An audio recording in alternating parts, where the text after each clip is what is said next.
This video is going to talk about how to approach exponential growth and decay problems in which you're not given the growth rate to begin with.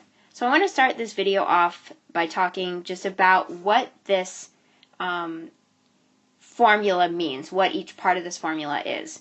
So keep in mind that this formula is just like A equals PE to the RT, which seems like a much less daunting formula. So keep that in mind.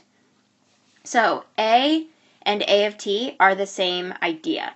A of t basically means the amount that you have at a later time.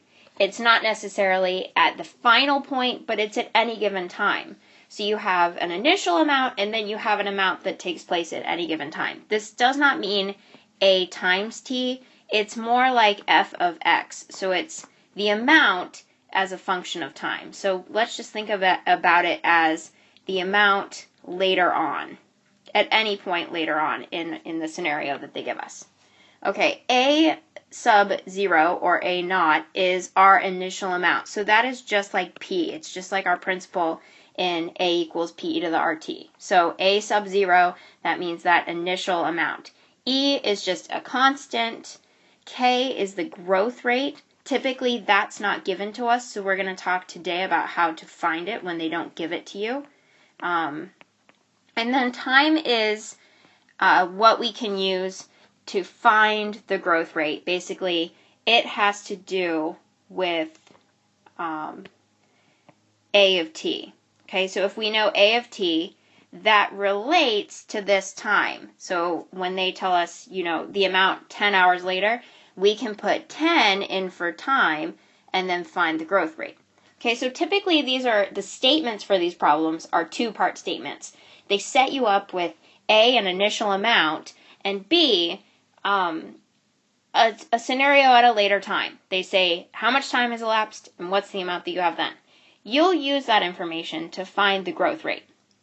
Then there will be a follow-up question, such as how much time does it take to get to a certain point, or what's your final amount 10 hours later. They'll ask you a follow-up question. So these tend to be more difficult because they're two-part questions, and you have to take them piece by piece. So let's do an example together. So our first example is a radioactive substance has a half-life of 300 years. Okay, so basically they're telling us T equals 300, and they're not telling us anything else. A radioactive substance has a half-life of 300 years. So if they don't tell you how much you start with, how do you know how much you start with? Well, honestly, it doesn't matter. You guys understand that a half-life means how much time does it take for half of that substance to go away, to disappear or decay. So let's make A sub 0 whatever we want. A reasonable number would be 100, because that's a number that we can easily cut in half. So you get to choose what your initial amount is. This is a very freeing experience. Okay, A of t, as in A at 300 years later, is half of this, because a half-life has elapsed in that amount of time. Okay, so we have all the information we need to find the decay rate, to write an equation to model this half-life scenario. So A of t, that's the later amount, is 50, equals the initial amount, e to the k times t, which is 300. Okay, so we can use this to find k. So the first thing we want to do, we're keeping in mind that we're trying to find k, is to get this exponential expression alone. We want to get e to the 300k alone. So the first thing we're going to do, as always, is divide by this 100. So we get 1/2. At this point, I want you to make a note. No matter what you started with, whether you started with 1,000, 1,000,000, 1, anything you started with at this point, your ratio between your initial amount and your final amount should be 1/2. So we have 1/2 equals e to the 300k. I'm just rewriting that in the other order so that, that's the way we're used to seeing things when we're trying to solve for variables typically. Okay, so what should you do next? You've got the exponential expression alone. So what undoes e to the something?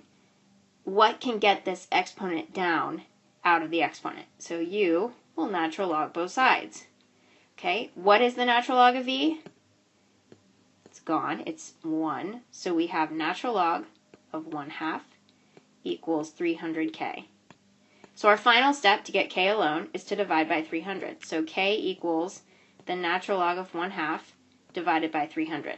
You will get a decimal approximation in your calculator, and you can write a model using that decimal approximation, but you should store it for any further calculations. So for the sake of our equation modeling this, we can just call it 0.0023 in our equation. But keep in mind that when you do further calculations, you need to have it stored in your calculator. So we will store that as x for anything further that we do. But we can write the formula now, just rounded, because otherwise our formula would look pretty obnoxious. So now we can go ahead and write our formula. Keep in mind, we want to give the opportunity to find the amount at any given time, so we don't want to plug a value into that spot anymore in that equation. But we do want a sub 0, which is the initial amount. You can make the initial amount whatever you want in this scenario, because what I'm about to ask you is, how long will it take for the substance to decay to 10% of its initial amount? So regardless of its initial amount, let's just leave it as that for now. A sub 0 e to the k, we're going to write that as 0.0023, but you have it stored in your calculator, t. Okay, so the question now, our follow-up question is, how long, so t is unknown, how long will it take for the substance to decay to 10% of its initial amount? Okay, so let's say again the initial amount was 100. E to the negative 0.0023t equals, if we're talking about 10% of its initial amount, what's the final amount? So if it was 10, that's why I chose 10, it's easy, or 100, the final amount would be 10% of 100, which is just 10. Okay, so as always, we're going to divide by this. So there's, again, why it didn't matter what our initial amount was. So we have 1/10 equals e to the negative 0.0023t. Keep in mind, that is stored in your calculator. So what do you do next to solve for t? So, as always, when we have e to the something, we can natural log both sides.